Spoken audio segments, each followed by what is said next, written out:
María Alonso Puig. Hola. Voy a arrancar leyendo algo que usted dijo. Nunca te avergüences por mostrar tu alegría. Esto es muy importante. Uno de los psiquiatras más grandes desde el punto de vista que ha habido, que fue el suizo Carl Gustav Jung, el que Freud puso todas sus esperanzas en él, pero él entendía que Freud se quedaba demasiado pegado al tema sexual, con el complejo de Edipo y el complejo de Electra. Pues Carl Gustav Jung fue el que elaboró el concepto de la sombra, ¿no? Lo que nosotros ocultamos porque no queremos reconocer, ya que a lo mejor en el entorno no es bien acogido. Y él hablaba de la sombra negra y la sombra blanca. Por ejemplo, mira, mi enfado, a lo mejor lo tengo que secuestrar, aunque pueda en un momento determinado tener sentido, porque en el entorno en el que estoy no es aceptado. Pero él hablaba también de la sombra blanca, es decir, elementos en la vida humana como pueden ser la alegría, que uno secuestra porque está en entornos donde la alegría está penalizado y donde le dices a una persona las cosas están muy mal, no es para que estés tan contento, no es para que estés tan contenta, y la persona, por sentirse aceptada, secuestra eso, y a partir de ese momento le va a pasar una cosa muy curiosa, que es que cuando vea a alguien alegre va a sentir una repulsión inmediata por esa persona, porque para rechazarse ella misma tiene que rechazar a otros, ya que la distancia que uno tiene consigo mismo es la misma distancia que tienes con los demás. Entonces la forma de rechazarte, de bloquearte para que esa sombra blanca no emerja y no reconocer que la tienes tú, es echarla en la otra persona, es expulsarla, es sentir aversión, y al hacer eso tú vas poniendo una capa más sobre tu propia alegría para que no aflore. Así que hay que sacar... Sí, hay que sacar la alegría porque, a ver, yo creo que el ser humano cuando conecta con su verdadera esencia es alegría. ¿Por qué es alegría? Porque es gratitud, y la gratitud va ligada a la alegría, va ligada a la sonrisa, incluso en momentos de dificultad. Entonces, considero que sí, que es lo natural. Creo que lo antinatural es la falta de alegría, lo cual no quiere decir que uno tenga que estar alegre en todos los momentos, en momentos muy duros de la existencia, y hay que respetar la tristeza, el dolor, etcétera, etcétera. Ahora bien, luego buscar esa renovación, esa recuperación para expresar la alegría, que desde mi punto de vista es parte de nuestra naturaleza más profunda. Totalmente de acuerdo. Yo creo que el camino de la madurez que todo ser humano recorre le lleva del hacer al ser. Y entonces cuando llegas al ser, se trata de hacer desde el ser, no de hacer para ser. Entonces uno reconoce en su ser que es completo, y esto es de todo ser humano. ¿Qué ocurre con el tema del mindfulness? Vamos a ver, yo tengo la suerte de que cuando yo trabajaba como cirujano en Boston, un cardiólogo que trabajaba en el hospital enfrente de mi universidad fue el primer científico en el mundo que investigó los efectos del mindfulness en la salud física. A él como cardiólogo solo le interesaba el tema de la salud, cómo gestionar, cómo ayudar a sus enfermos a que gestionaran mejor la hipertensión arterial. Es lo que a él le inquietaba. Fue la primera persona que viajó al Himalaya con instrumental científico, con un permiso por el actual Dalai Lama, y estuvo haciendo registros de los monjes muy sofisticados. Luego volvió a los Estados Unidos y con la esencia de lo que había aprendido, con personas del país, hizo estudios para ver si se podían replicar los efectos a nivel cardiovascular, y efectivamente se replicaron. Luego otra serie de investigadores, tremenda valor, como John Kabat-Zinn, un PhD en microbiología por el Instituto Tecnológico de Massachusetts, también él vio que tenían efecto estas cosas en los temas físicos. Y son los dos pioneros a nivel mundial en cuanto a científicos en lo que se refiere a la investigación del mindfulness en la dimensión física. Luego, cuando el doctor Herbert Benson, el cardiólogo, revisaba a sus enfermos, algunos enfermos le decían algo muy curioso: doctor Benson, no solo es que estamos mejor físicamente, es que notamos que somos mucho más creativos en nuestra vida. Y esto nos sorprende. Entonces él empezó a tomar un interés en la neurociencia. Luego, una serie de grandes científicos, algunos han sido maestros míos, empezaron a investigar desde un punto de vista exclusivamente neurocientífico qué pasaba en el cerebro cuando uno entraba en estas prácticas llamadas del mindfulness. ¿Qué es lo que está ocurriendo en el mindfulness? Primero hay que explicar muy brevemente, de forma muy sencilla, qué es el mindfulness. El mindfulness es la expresión inglesa de dos conceptos que vienen del budismo, que son Shamatha y Vipassana. ¿Qué quiere decir Shamatha y Vipassana? Shamatha, voy a poner una metáfora porque a veces el lenguaje literal se queda corto. Si yo un día por la noche, cielo totalmente, no hay estrellas, pero tampoco hay nubes, es decir, ha salido como mucho la estrella polar. Enfoco con un telescopio hacia el cielo. Obviamente, ese telescopio no puede ser operativo si se está moviendo. Shamatha es la capacidad de estabilizar el telescopio para que no esté agitado. Vipassana es la capacidad de observar a través del telescopio una vez que se ha estabilizado para poder ver lo que no ves con el ojo, con el simple ojo. Entonces, el mindfulness lo que hace es equilibrar una desviación que tiene la mente a la que hacen referencia. En el Bhagavad Gita, hace 3.500 años, es un relato épico, el dios Krishna, que es el auriga del carro de combate de Arjuna, ya le explica a Arjuna, en una batalla que va a tener con sus primos hermanos, que esa batalla, porque claro, Arjuna no entiende cómo va a combatir con sus propios familiares. Y Krishna, el dios Krishna, que es el auriga, el que conduce el carro de combate, le dice: la mente es turbulenta, realmente difícil de controlar.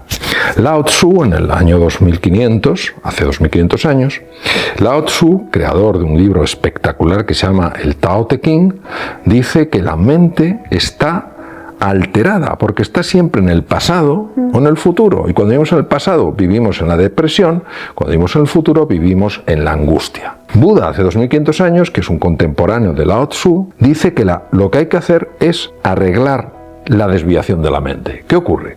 Que cuando esto se ha traído a Occidente, lo primero que se ha visto es que ese equilibrar la mente produce inmediatamente un impacto a nivel físico, que se puede registrar. Pero es que lo segundo que ha mostrado es que aumenta la eficiencia. ¿Por qué aumenta la eficiencia? Aumenta la eficiencia porque cambian los circuitos neuronales que están activos. ¿Qué ha ocurrido en las empresas? A muchas empresas no les importa el tema de la salud, pero sí les importa el tema de que su gente tome mejores decisiones, que esté más atenta, que analice mejor las situaciones, que aprenda más deprisa porque hay que aprender cosas nuevas. Y como cambia el circuito, lo que se llama la red neuronal por defecto, a la red ejecutiva central, han empezado a ver un aumento de la eficiencia en la gente. ¿Qué es lo que ha hecho esto? Pues lo que ha hecho es muy fácil. En los hospitales, el doctor Benson empezó en la Universidad de Harvard, Stanford, Berkeley, hospitales como el MD Anderson Cancer Center de Houston, la institución número 1 del mundo en tratamiento del cáncer, lo aplican, lo enseñan por un tema de salud. Instituciones en Silicon Valley que necesitan gente eficiente, gente que gestione bien la presión, etcétera, lo aplican. ¿Qué es lo que está pasando? Pues está pasando un poco lo mismo que los másters y el coaching. Que claro, que tiras una piedra y aparece un máster, aparece un coach. Entonces, ¿qué es lo que ocurre? Que se está, primero, que a veces las personas que enseñan estas metodologías no tienen formación suficiente, número uno. Entonces, tienes que tener una formación de un cierto rango. Número dos, tampoco lo puedes presentar como si fuera la solución del mundo mundial, como la panacea. Tú haces esto a 10 minutos de silencio al día y toda tu vida se transforma. No, una parte de tu vida se transforma, pero tienes que hacer otras cosas. Tienes que poner esfuerzo en lo que hagas, tienes que poner foco, tienes que cuidar tu lenguaje, tienes que cuidar tus relaciones. Es una ayuda, no es la panacea. Y esto es lo que ha producido, desde mi punto de vista, una cierta controversia. Pero no es una controversia contra lo que es el mindfulness o el impacto del mindfulness, porque es que es tan rotundo que basta estar un poquito al día de esto para darse cuenta que es así. Es a veces el uso que se hace de esto, la manera en la que se transmite, la manera en la que se comunica, y ahí es donde yo creo que se falla. Cuando hablas de la apatía, digo, la apatía, que alguien hable de la apatía. La apatía. Él, por favor, ¿podrías explicar un poquito de la apatía? Porque yo creo que es un tema... Sí. La apatía es un tema que me pidieron cuando participé en la Ciudad de las Ideas en México, que es uno de los eventos más impresionantes en los que he estado y donde además tuve la suerte de compartir escenario con un queridísimo amigo como Eduard Punset, ¿no? Y recuerdo, a él le pidieron que hablara del desamor y a mí de la apatía. La apatía es la inercia que el ser humano muestra que el ser humano expresa como justificación para no tomar la acción que necesita. Es decir, es algo que uno se genera para no moverse, porque el moverse le genera demasiado miedo como para hacerlo. Pero no consideremos que la apatía es sencillamente la inercia y tal, no es que el cuerpo, no. Casi todos son procesos mentales. Y además tú decías que a veces es aprendida esa apatía. Bueno, por supuesto, lo mismo que la impotencia es aprendida, lo mismo que la desesperanza es aprendida.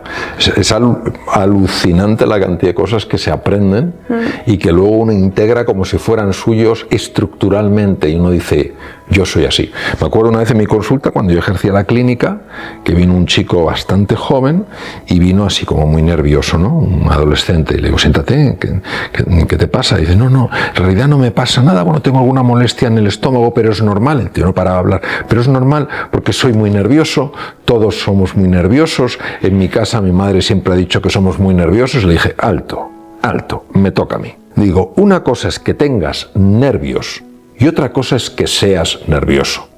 Porque si yo tengo nervios lo puedo cambiar, si tengo una fealdad en la oreja me puedo operar de la oreja, pero si yo soy feo no puedo hacer nada. ¿Me explico? No puedo hacer nada. Entonces, el problema muchas veces es que esos momentos de sensación de impotencia, incapacidad, desesperanza, se convierten en yo soy incapaz y siempre lo seré. Y al utilizar un verbo ontológico, la ontología es la ciencia del ser, es parte de la metafísica, al utilizar un verbo ontológico como es ser, tú estructuralmente te defines así. ¿Cómo lo voy a cambiar? Si es quien soy. Pues no es verdad. No es quien eres, es quien te crees que eres, pero como no vivimos al nivel que somos, sino al nivel que creemos que somos, ese es el drama. Ese es el drama. Hablando del ser, y antes que has nombrado a Jung, el alma, ¿qué opinas? ¿Qué pasa con el alma? Para mí es indiscutible que el alma es una realidad en el ser humano. Para mí hay tres realidades en el ser humano, que son el cuerpo físico, la parte material, el alma, la parte espiritual, y el puente entre cuerpo y alma, que es la mente. Es decir, la dimensión, fuera de temas religiosos, la dimensión sutil, la dimensión energética, la dimensión más profunda, más sabia, más creativa, es la dimensión espiritual. En el ser humano, esa dimensión espiritual, al integrarse en el campo físico, necesita algo de una naturaleza única que pueda integrar lo sutil con lo grosero, lo que se dice las frecuencias no hercianas con las frecuencias hercianas. Y eso es la mente. Por eso la mente tiene tanto poder, porque conecta con el cuerpo y toca la energía del alma. Entonces, para mí, el alma es eso, es nuestra verdadera realidad, nuestra dimensión. Cuando hablo de alma, hablo de consciencia, es decir, de capacidad de darte cuenta, de capacidad de ver, hablo de capacidad de crear. Lo que pasa es que desde mi punto de vista nuestra alma está fundamentalmente dormida y ha de pasar por distintas razones por esta experiencia física para despertar y reconocerse en su verdadera dimensión. Y su reconocimiento en su verdadera dimensión es el reconocimiento de que el alma, la consciencia, es solo dos cosas: sabiduría y amor. Por eso grandes seres humanos como puede ser Jesús decía, se os examinará en el amor. Pero claro, cuando hablamos de amor no estamos hablando de un sentimiento, porque claro, a mí si me examinan por mi amor a mi mujer o a mis hijos voy a sacar muy buena nota. No, a mí se me va a examinar en el agapé. ¿Qué es el agapé? No es ni eros, el amor a mi pareja, ni es filia, el amor a mis amigos o a mis hijos. Es un amor que no es sentimiento, es una elección. Es decir, es tratar a un ser humano, aunque no sientas cariño, como si lo sintieras, es la forma más elevada. En eso se me va a examinar. ¿Qué pasa? Que solamente cuando uno va avanzando en la vida y va viendo los condicionamientos mentales, los sufrimientos por los que pasan los seres humanos, uno es capaz de conocer, comprender y perdonar. Y en ese punto creo que es el viaje del alma. Por eso para mí una persona que está madurando es una persona cuya alma está creciendo. Y de hecho, desde mi perspectiva siempre, porque es un campo obviamente muy personal, cuando la vida nos manda cosas que no nos gusta y que todos, yo el primero, a ser posible rechazamos, nos la manda no para fastidiarnos, sino porque aunque nosotros no lo queremos, nuestra alma lo necesita para crecer. Con esto que acabas de decir tan potente, ¿tú crees que esto sigue? ¿Hay vida después de la vida? Sí, sí. Yo ahora estoy en un momento, sobre todo leyendo filosofía hindú, donde estoy en una encrucijada en mi reflexión. Yo sí creo que hay una dimensión mucho más allá de la que estamos contemplando. Y esa dimensión, yo diría que es sumamente inspiradora. He conocido personas que han fallecido instantáneamente y han vuelto a la vida. Uno de las personas que se estrelló en aquel avión en los Andes es un buen amigo mío y él murió y volvió. Entonces conozco su experiencia porque él me la ha contado en la intimidad de su casa, con su familia, etc. Y sabemos que esto porque conocí otras personas que han hecho, y la sensación que todos cuentan y que está muy descrita en los libros, es una sensación de enorme paz y de enorme serenidad. Eso va por un lado. Para mí es imposible describir lo que pueda haber más allá. Lo que creo es que, como decía la gran tanatóloga Elizabeth Kubler-Ross, la muerte es un amanecer. Ahora, es un amanecer en tanto sepas valorar la vida, no como escape de la vida. Yo no comparto la opinión de que estamos aquí para sufrir y para ganarnos luego un sitio tal. Yo creo que estamos aquí para vivir plenamente, para descubrir cómo somos y que eso se extienda en la dimensión que proceda. Ahora bien, la filosofía hindú tiene un tema bastante interesante que comparte con la filosofía budista, por lo menos el budismo tibetano, que es la vuelta de las almas, no a insectos, como por ejemplo en algunas partes de estas filosofías puede ser, sí a formas nuevas, físicas, porque ese alma tiene que seguir evolucionando. Es decir, es como si tuviéramos que hacer un currículum, una serie de asignaturas. Entonces tú puedes elegir la velocidad a la que pasas las asignaturas. Lo que no puedes es decidir las asignaturas que son. Y es posible, quizás, no me parece incompatible ni siquiera con una visión cristiana de la existencia, es posible que un alma que no ha terminado de evolucionar necesite más tiempo, tome forma física en otro ser humano más evolucionado que el que falleció y siga su proceso. Esto obviamente son siempre formas de ver la realidad que no se pueden demostrar y que sin embargo por lo menos permiten hablar de campos complejos de la existencia de una forma que para mí al menos no es insensata, no es absurda. Porque cada vez hay más médicos como tú que están hablando de esto y cada vez hay más registros, ¿no? de experiencias cercanas a la muerte y empieza la gente como a hablarlo más y esto alivia otra vez, alivia muchísimo. Que gente con, no sé, que médicos empiezan a hablar de esto. Sí, no solamente ha habido comunicación por grandes médicos de experiencias que han vivido, sino porque yo creo que al final nosotros tenemos que entender una cosa. Lo decía muy bien Oscar Wilde. Decía, la mayor desgracia del ser humano no es que se va a morir, es que no sabemos cómo vivir. Entonces yo creo que el verdadero desafío no es plantearse si hay algo o no después de esta vida. El verdadero desafío es cómo puedo vivir la vida que estoy llamado a vivir. Porque estoy convencido que si tú vives plenamente sabes morir. Siempre me impresiona la muerte de Sócrates. Cuando Sócrates, injustamente condenado por el Senado ateniense, toma la copa de cicuta que le ofrece el verdugo, hasta el propio verdugo aparta la cabeza porque no puede aceptar, no puede asumir que un hombre obviamente tan bueno pueda ser condenado a muerte.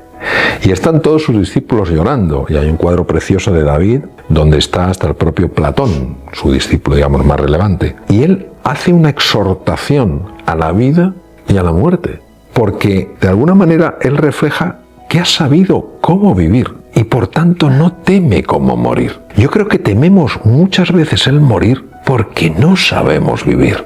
Mientras que cuando uno sabe vivir, yo creo que se acerca, yo lo sabré cuando me toque, se acerca a la muerte de otra manera. El gran Pablo Neruda decía, una frase que a mí me impactó mucho, decía, confieso que he vivido, confieso que he vivido. Entonces, creo que es ese punto, es decir, en nuestra cultura occidental la muerte la ponemos como algo oscuro, no sé qué, no queremos hablar de ello. Entonces, claro, uno de mis libros se llama Vivir es un asunto urgente. Lo hice un día pensando en esto, que damos por hecho que mañana tendremos tiempo para arreglar una relación, mañana tendremos tiempo para hacer el viaje en nuestra vida, ya lo haremos mañana. No, vivir es un asunto urgente, porque el mañana es una interrogante. Y eso es lo que creo que nos pasa, que cuando uno no tiene en cuenta su fragilidad, su mortalidad, tampoco aprovecha plenamente la vida.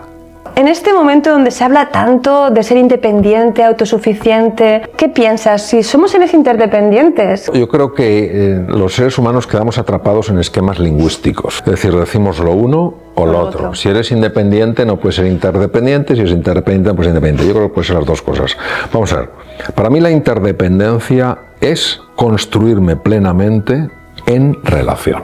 Cuando hablamos de independencia, yo casi utilizaría más la palabra autonomía. Vale. Es decir, la capacidad de creer que tienes recursos, de sentirte responsable de ponerlo en marcha y no generar una dependencia, lo que se llama una experiencia de paternalismo, que venga otro y me lo resuelva. Yo las personas que he visto con mayor conciencia, con mayor sentido de responsabilidad, con mayor ilusión, son personas tremendamente cercanas, son personas tremendamente comunicativas, son personas absolutamente conectadas con los demás. Ahora, si yo la conexión con los demás la establezco no como una relación de encuentro, sino como una relación de dependencia, yo no estoy valorando la relación, lo que estoy es protegiendo mi miedo a la autonomía, amparándome en otros que me protegen.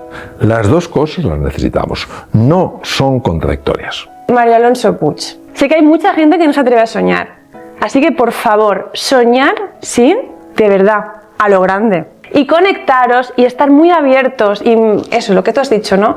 A conectar con el otro, que estemos más confiados y que nos sintamos más interdependientes también. Si el sueño no es lo suficientemente grande como para que te dé un poquito de miedo y vértigo, es que no es un sueño que valga la pena. Hay dos cosas que considero mentalmente que es imprescindible entrenar.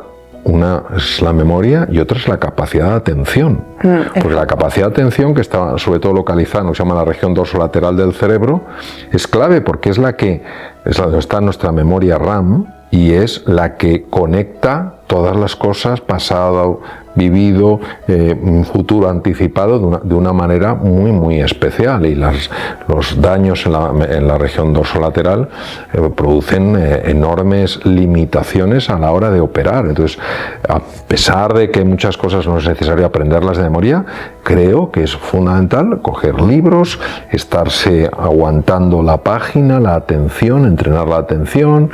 Antes hemos hablado también del mindfulness, y a lo mejor cuando has terminado de leer 2 páginas, hacerte una pregunta: ¿qué he leído? Entonces, si no te acuerdas de nada, no es para decir qué mala memoria tengo, no, es, bueno, me voy a fijar más en las otras 2, y así también vas potenciando la memoria. Yo a veces cuando leo libros de cierta complejidad, al cabo de un rato, digo, a ver, ¿cuál es el resumen de lo que he visto? Y eso está haciendo trabajar la memoria.